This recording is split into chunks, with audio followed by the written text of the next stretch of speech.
All right, ladies and gentlemen, welcome back. Madam Foreperson, I understand you have reached a verdict as to each defendant. We have. Please hand your verdict forms to the sheriff.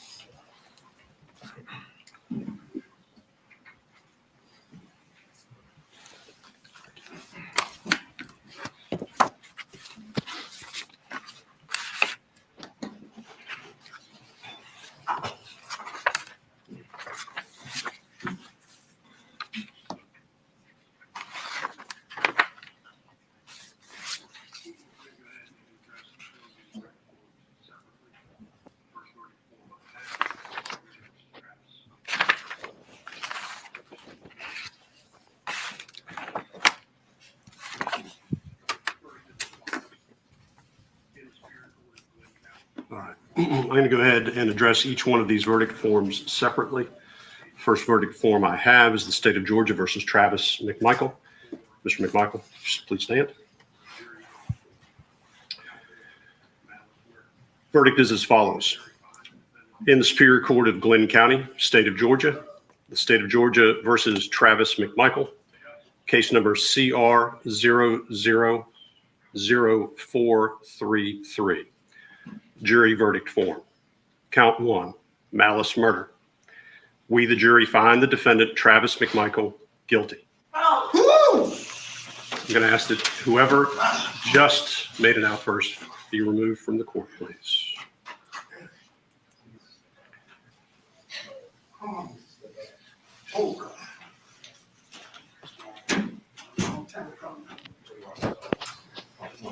One down. Travis McMichael was the shooter.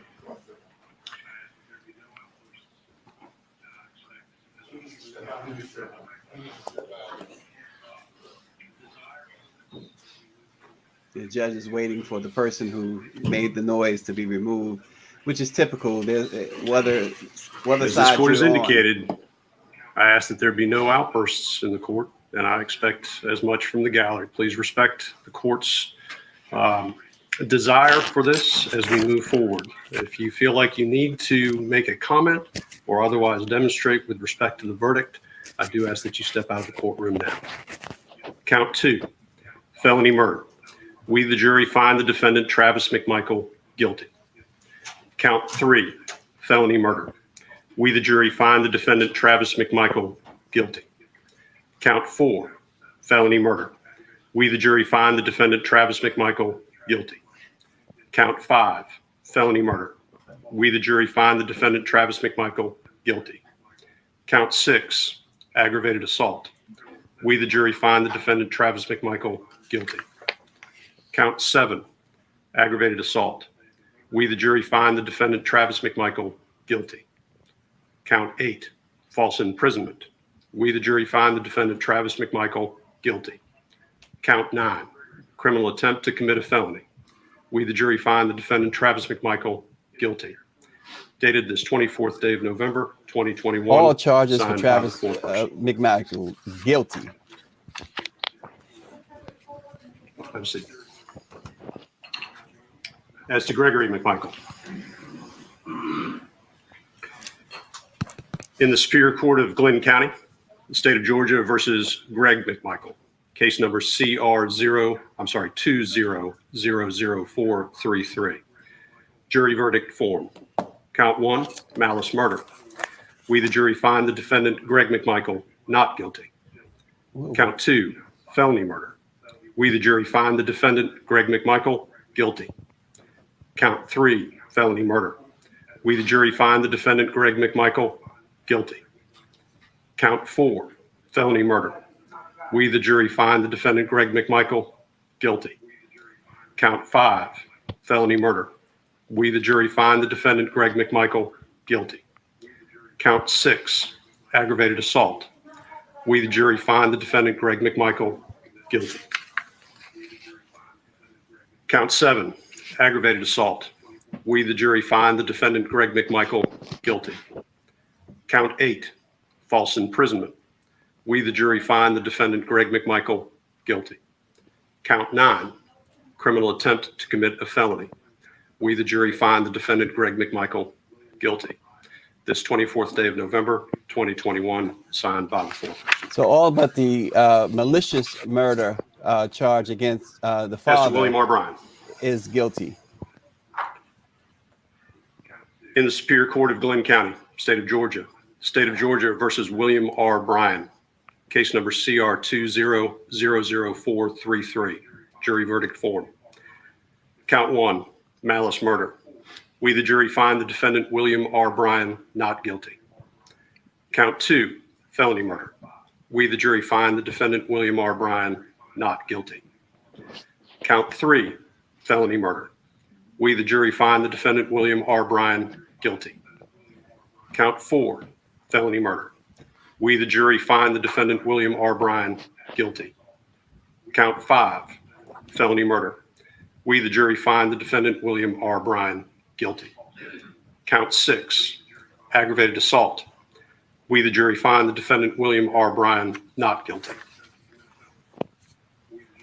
Count 7, aggravated assault. We, the jury, find the defendant, William R. Bryan, guilty. Count 8, false imprisonment. We, the jury, find the defendant, William R. Bryan, guilty.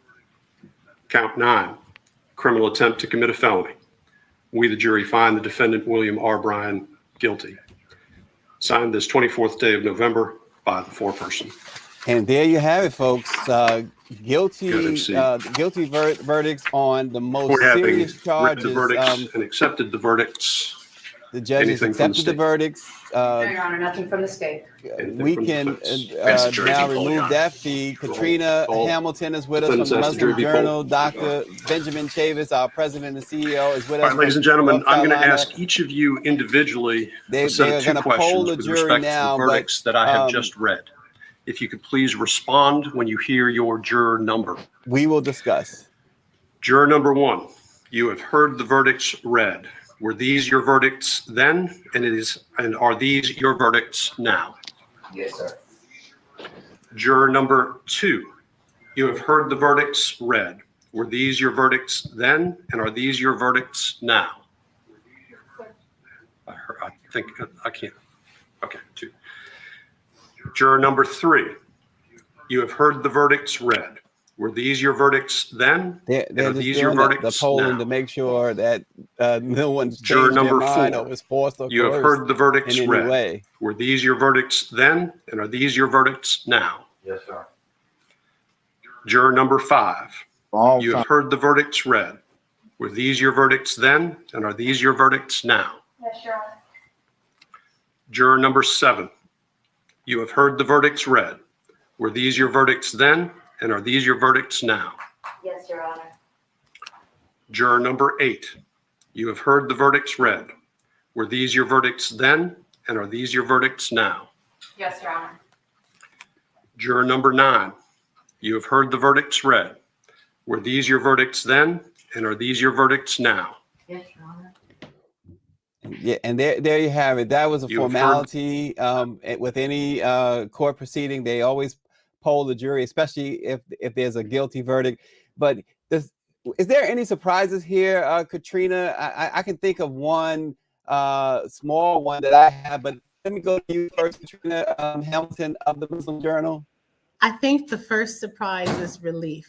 Honestly, I think relief is the first surprise. I was hoping and praying on my way here that they would wait until after Thanksgiving if they were going to come up with any kind of, verdict. Just wait. We knew they were going to come up with it, but just wait and let us at least digest our turkey well. But I think this is a blessed Thanksgiving because there was no surprise. They killed this young man in cold blood. But it was a surprise that they came out so quickly and that these folks, are guilty. 11 hours, 9 minutes, and 59 seconds it took to reach the verdict.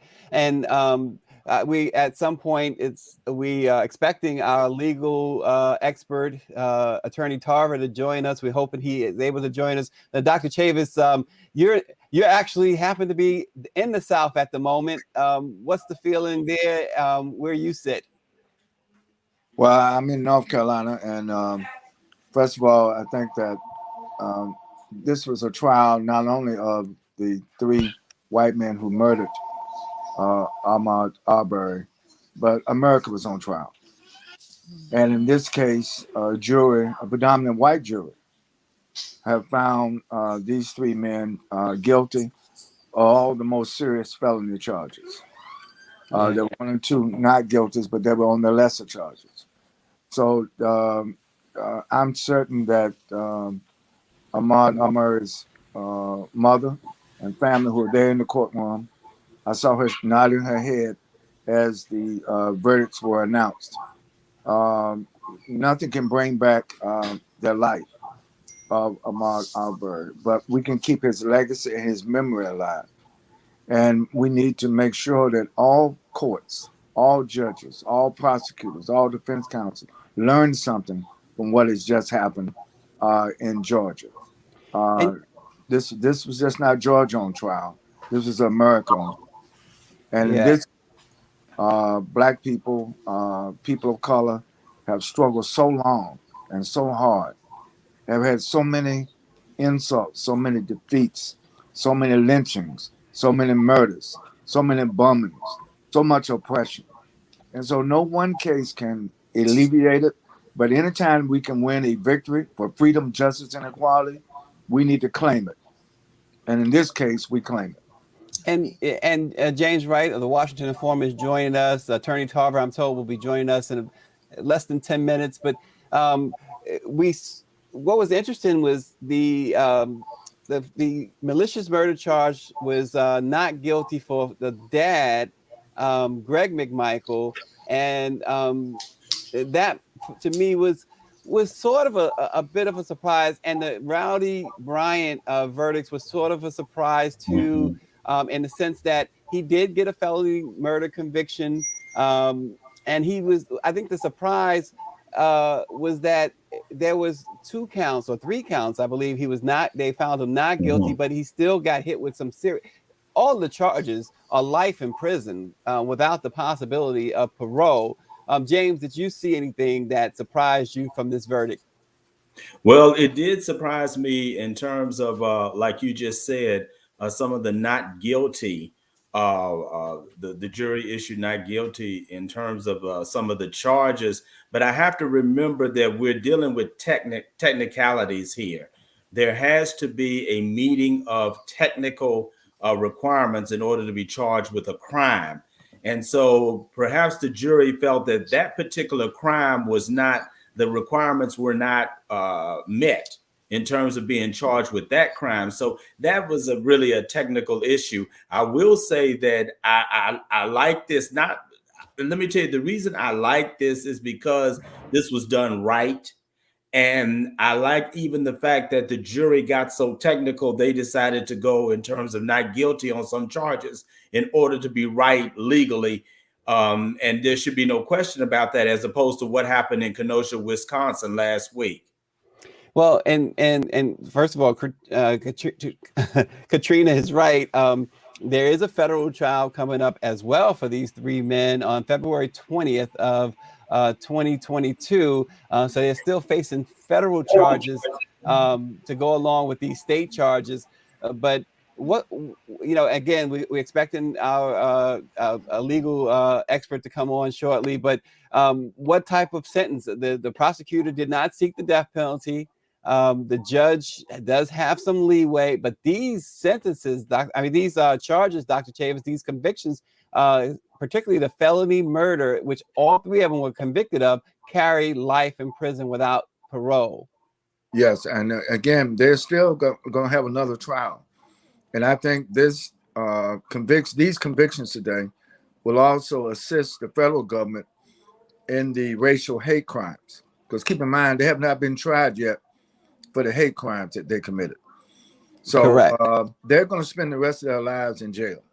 Now, I'm sure they're going to appeal it, and there will be appeals and appeals, and it'll probably already go all the way up to the Supreme Court. But this trial was done so methodically. I don't think that there are any instances where they can get it overturned on some technicality, but you never know. So we have to still remain vigilant. We have to still keep pressing the force. But again, this is a step in the right direction to stop the brutal, racially motivated murders and lynchings and oppression of our people. Yeah, I like what well, at least two of our viewers, Kentone Johnson, if I didn't say your name right, I apologize, says that this is the kind of judge Rittenhouse should have had. But Harry Underwood also makes the point the prosecutor matters just as much as the judge, in his opinion. He says Linda Dunikowski, the prosecutor, he says hit the right notes, and it's certainly in her closing. Katrina, you're shaking your head. It seems like an agreement. Her closing was as powerful a closing as you can get. It really was. I mean, her closing was so powerful that the jury had to request to review, right, the evidence, right? They had to review that one particular case where Ahmaud Arbery was actually being murdered. They had to look and see whether or not this was truly self-defense or was this murder, like the prosecutor said. And the way that she humanized Ahmaud Arbery is it's a blessing. And what I would love to see out of this is an Ahmaud Arbery hate crime bill. Like we need to we talk about bills, we need an Ahmaud Arbery hate crime bill that's specific to anti-Black racism that has been occurring in America since we arrived on these shores. Well, and I also want to, death is a privilege in this case. I want them, like we all do, we want them to rot. We want them to reflect on the life that they took. Yeah, and you mentioned the hate crime bill, and it's interesting how you framed it too. You said particularly for Black people, and you and I think we've had this discussion before, and I agree with you on that, because it seems that, and James, you can certainly jump in with your thoughts here, but it seems that every time that there is some sort of legislation when it comes to civil rights or when it comes to, equal rights, it's not just about Black people who have been fighting for rights forever, as Katrina pointed out. So isn't it time that you do have one that is intentional for Black America? Well, we certainly want to, like I said, like Dr. Chavis said, and he's absolutely correct, this is a victory for Black America. It's certainly a victory for Ahmaud Arbery's family, but this is also a victory for good justice, good law enforcement. And as the previous speaker said, there was a good judge and a prosecutor who was prepared, a prosecutor who knew what she was doing, and a prosecutor who spoke eloquently about a conviction. And I think that when you have that combination, anybody, whether they're Black, purple, green, or red, will have justice. But alas, that is the problem. The problem is that generally you do not have all those ingredients. And unfortunately, we as a people need all those ingredients to achieve justice in this country.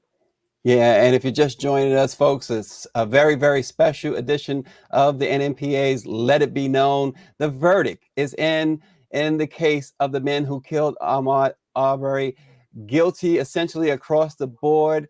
Even Rowdy Bryant, the other gentleman who joined in this chase of Ahmaud Arbery, who was just jogging through this neighborhood. Yeah. He was found guilty of serious murder charges. Let's just do a quick timeline of events in this case. It started February 23rd, 2020. Ahmaud Arbery was fatally shot dead in a confrontation with the McMichaels, and they call it a confrontation, and it's really, I think it's unfair to Arbery to call it a confrontation. He was minding his business. He was jogging through the Satilla Shores neighborhood outside of the city of Brunswick in Georgia's Low Country, and Arbery was just simply on a jog, as we said, something he was known to do. And according to those who knew him, when the McMichaels grabbed their guns and pursued Arbery, Arbery was only trying to defend himself. The men claimed to be conducting a citizen's arrest of Arbery. On February 27th, 2020, Brunswick Judicial Circuit attorney recused herself the day after the shooting. They had to find another prosecutor. The Attorney General's office said it received a letter requesting the appointment of a new prosecutor on February 27th. Then on April 7th, 2020, the second prosecutor recused himself, and the judge ordered someone else to step in. Finally, on April 13th of 2020, the case goes to that third prosecutor.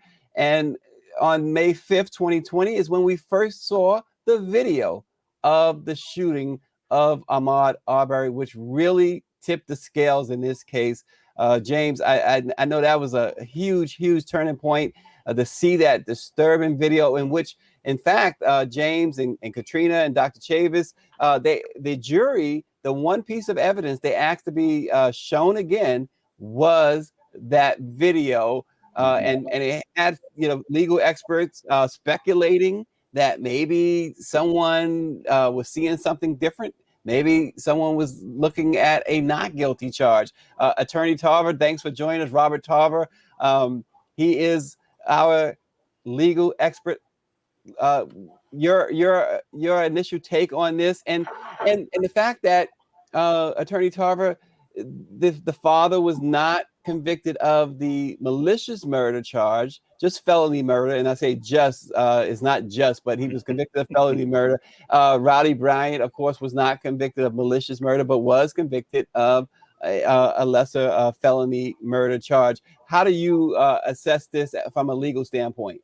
Yeah, I think obviously the jury felt that there was a ringleader and some followers. And so in dealing with their dissection and cutting up and really surgically looking at these counts, they decided that other persons were guilty of something lesser. But because, as you and your viewers may know, if you commit a felony of any sort and someone is killed in the course of that felony, that's called felony murder. You're in for the whole thing, the actual murder.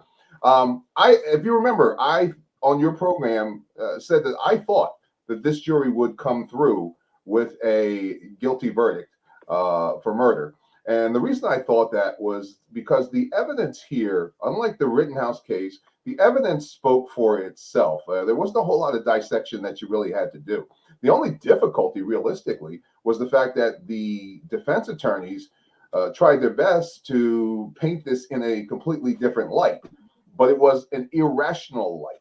In other words, there are some things that you can do with evidence to be able to manipulate it as a defense attorney. And I don't say that negatively, but to be able to manipulate it in such a way that you can get a jury to see something different. They would have had to do a lot of mental gymnastics to see a difference in what happened here, because they would have been challenged with regard to seeing another person other than Arbery in the same circumstance being killed in the same way. Yeah, and we saw the closing arguments, Attorney Tarver. I wanted you to assess the close. We saw the comment made by the defense attorney about Ahmaud Arbery's toenails. We don't really need to rehash that. It was just such a disgusting comment, victimizing the victim all over again, as usually happens, but this had some ugliness behind it, more ugliness than normal. And also the close for the prosecutor. You've been in the courtroom many times for closing arguments. Tell us about these closing arguments that you heard on Monday. Yeah, exactly as you said. Reprehensible on the part of the defense attorneys, and what your viewers need to know, and we all need to talk about in this whole thing, is that there are laws that say that you cannot directly appeal to passion. You can't attempt to inflame a jury as a prosecutor in your closing argument. That's all this really was, because those things had no real relevance, the things that they were talking about. We have seen a pattern this whole trial of this defense team attempting to inflame, attempting to appeal to the worst elements of society, attempting to bring race into this matter, and it's below the standard of lawyering, aside from just being blatantly racist. On the other hand, the prosecutor did a very, very good job of redirecting the argument, because what she did is she took back and actually addressed what the defense attorneys did, and she called them out for what they did. And that was important, because at certain times you have to be able to call out that behavior in the courtroom. Remember, these jurors may not have ever been in a courtroom before, and they may think that that type of rhetoric on the part of the defense attorneys is standard, normal, and not problematic. The prosecutor pointed out, say, hey, no, this does not go here. It's wrong. And this is what defense attorneys do. Defense 101, 102, 103, etc.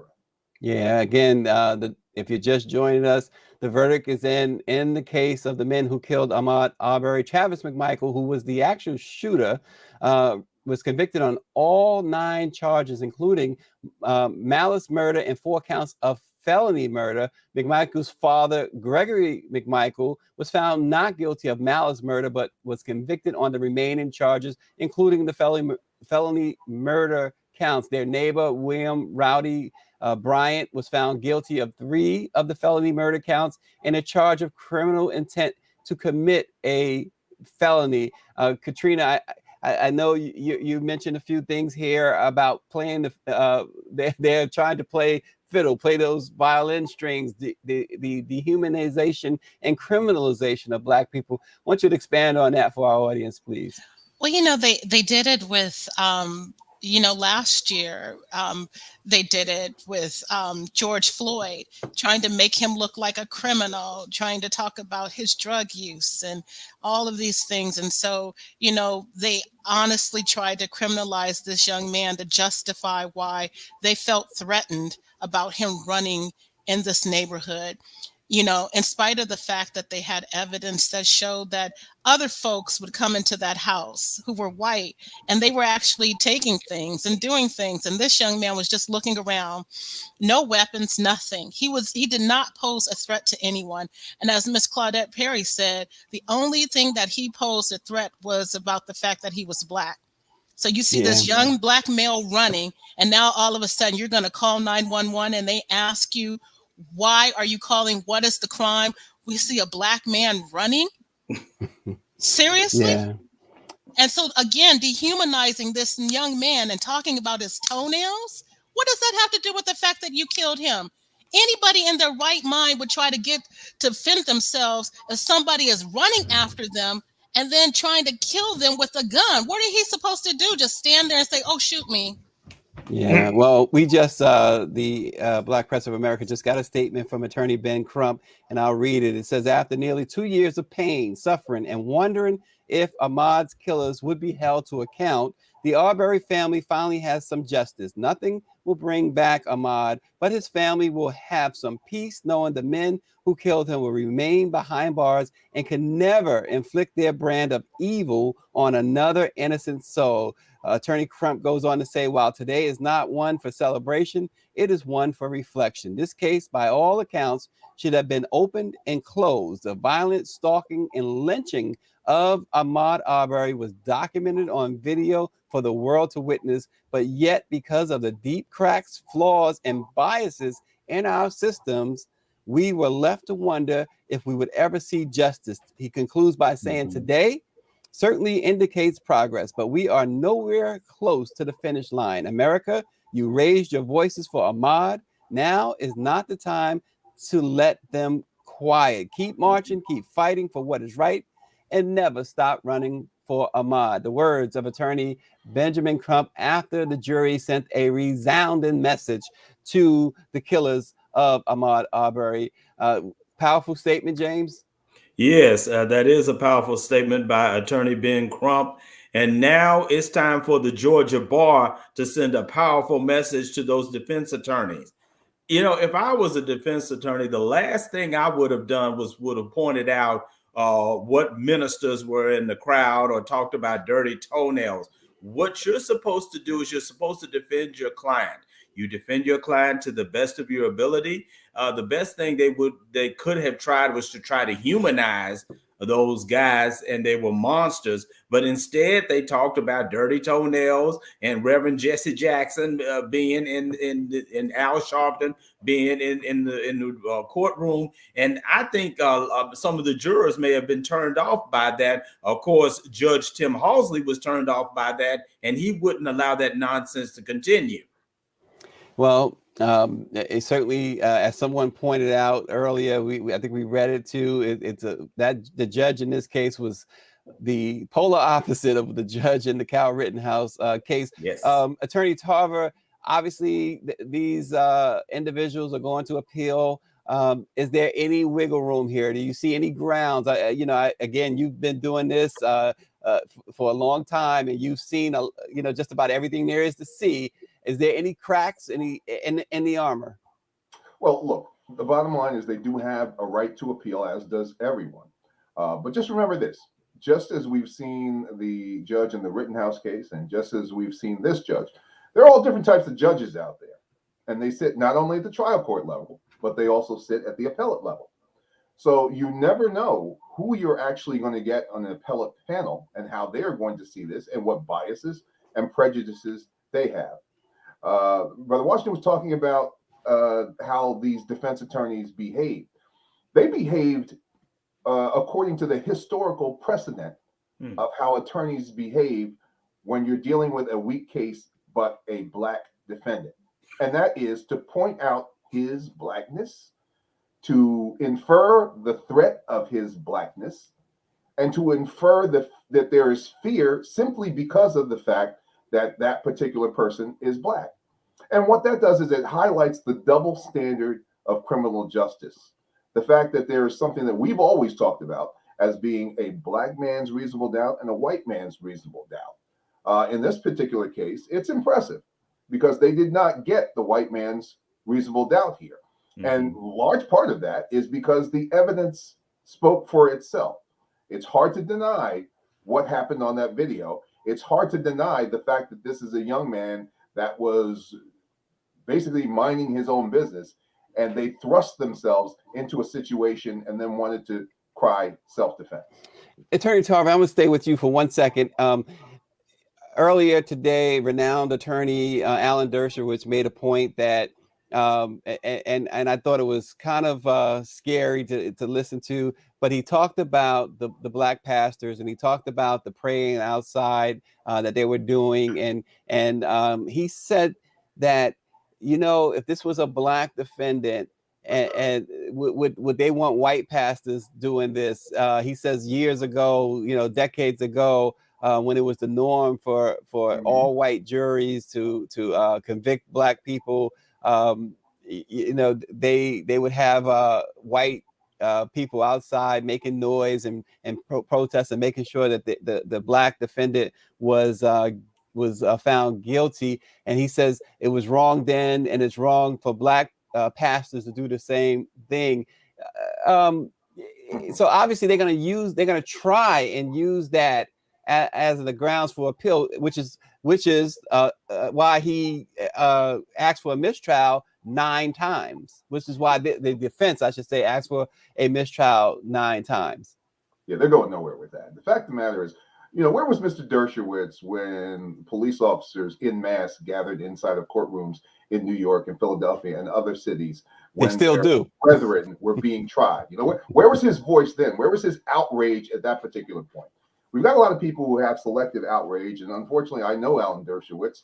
I've taught for the last 19 years up at the Harvard Law Trial Seminar, and even Alan Dershowitz has fallen into something that I think is quite unfortunate as it relates to his analysis or his political position.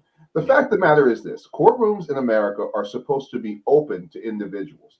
Now, I don't like the fact that they pack them for police officers, but that's what the law allows. If you're going to allow it for one thing, you're going to have to allow it for everyone. Right. We can't have selective rules for people who are there. But the bottom line is, why shouldn't they be able to, black pastors, black people, and other people who have a stake in justice, why shouldn't they be able to represent their stake in justice? There's no intimidation there. The fact that they are outside praying, and the fact that they come into the courtroom to watch.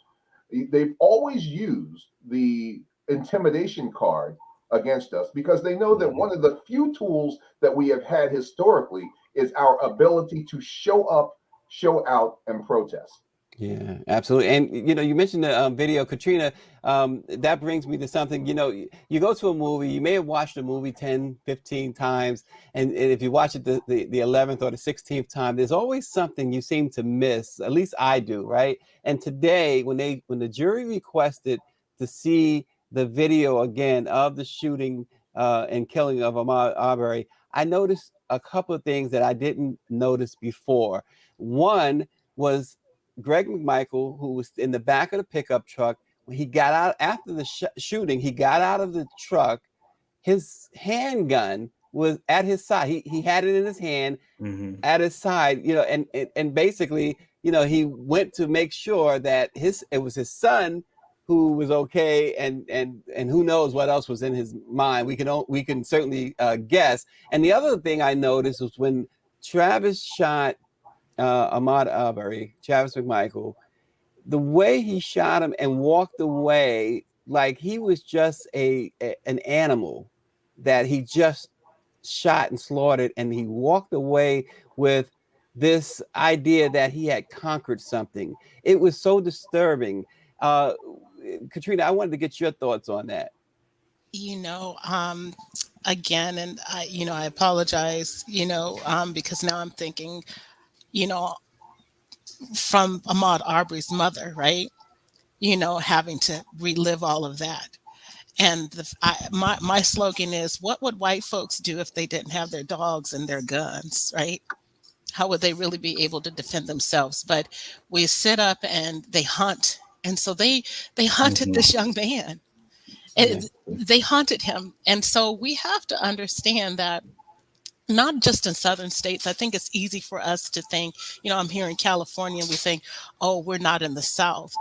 There's parts of California that are just like the South, and so the fact that they walked around and they hunted him down like he was an animal.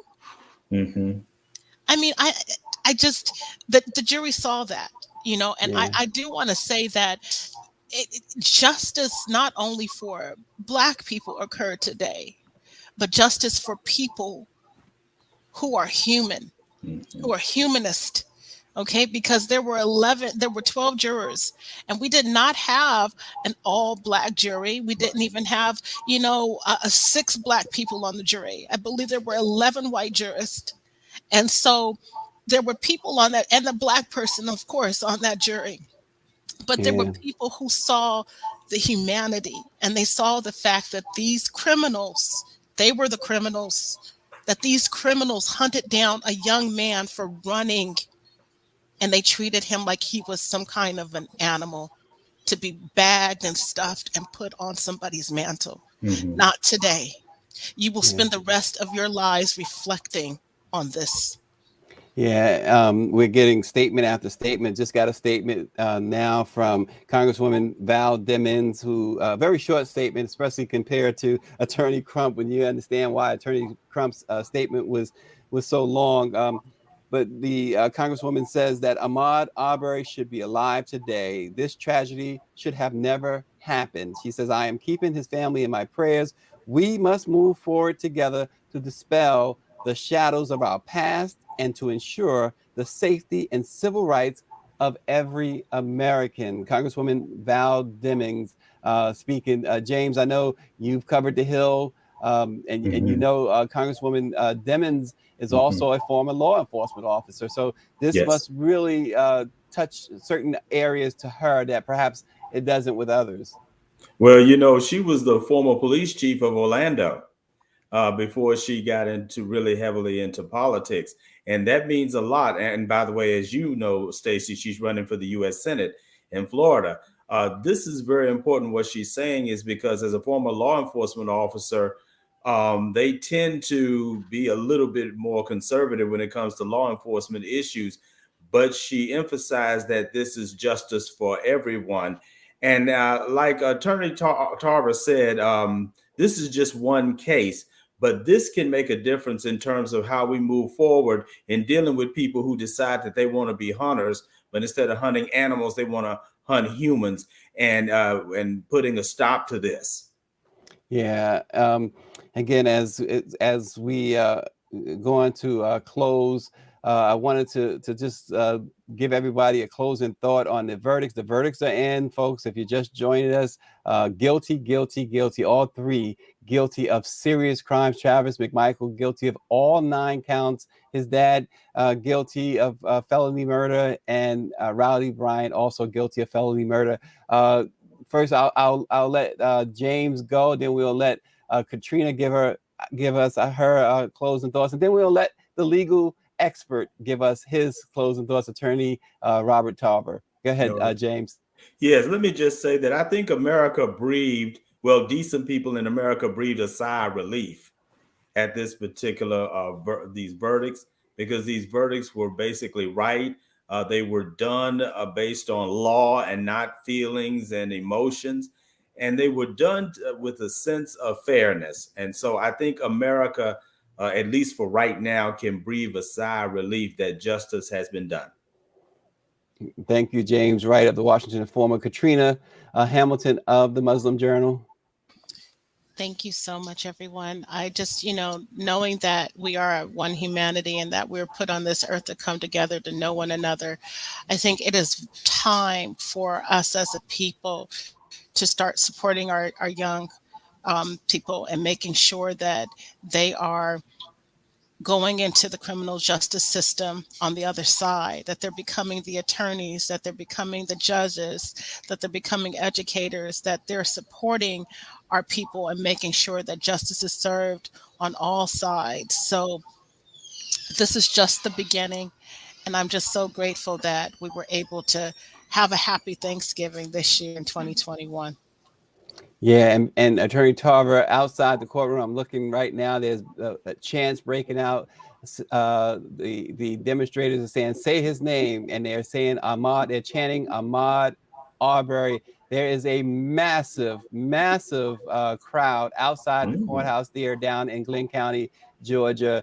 As Attorney Crump said, it's not a celebration, but it is certainly something that folks can feel a little bit better about the criminal justice system for a change. Yeah, and yet, as they talk about say his name, there's so many other names that are needed to be said, and we have to ask ourselves, what's going on here? Why do we keep repeating the same pattern over and over and over again, breathing these sighs of relief or getting angry or whatever else like that? It's because there are these set of subjective laws in America, such as stand your ground, and these other types, citizens arrest, and these things like that, that allow for individuals to take things into their own hands. And when you do that, and you bring people in to judge them, then they bring their own subjective biases in as well.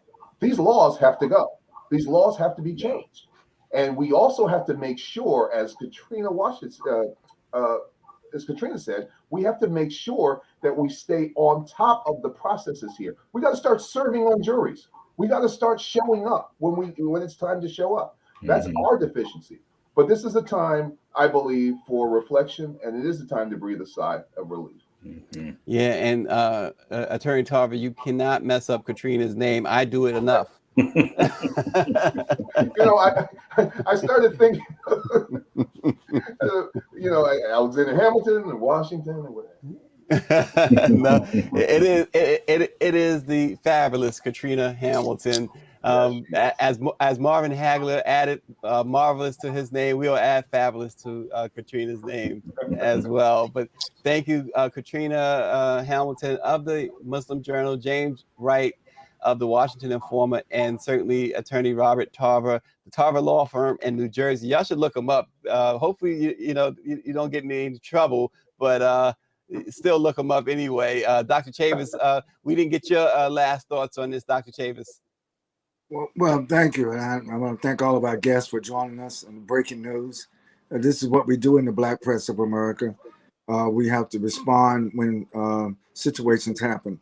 In this case, we thank all of our guests for coming on, and we're going to continue to follow this, because now the next stage is the sentencing. They've been found guilty. Now the judge has to determine when the sentencing of these men will be announced.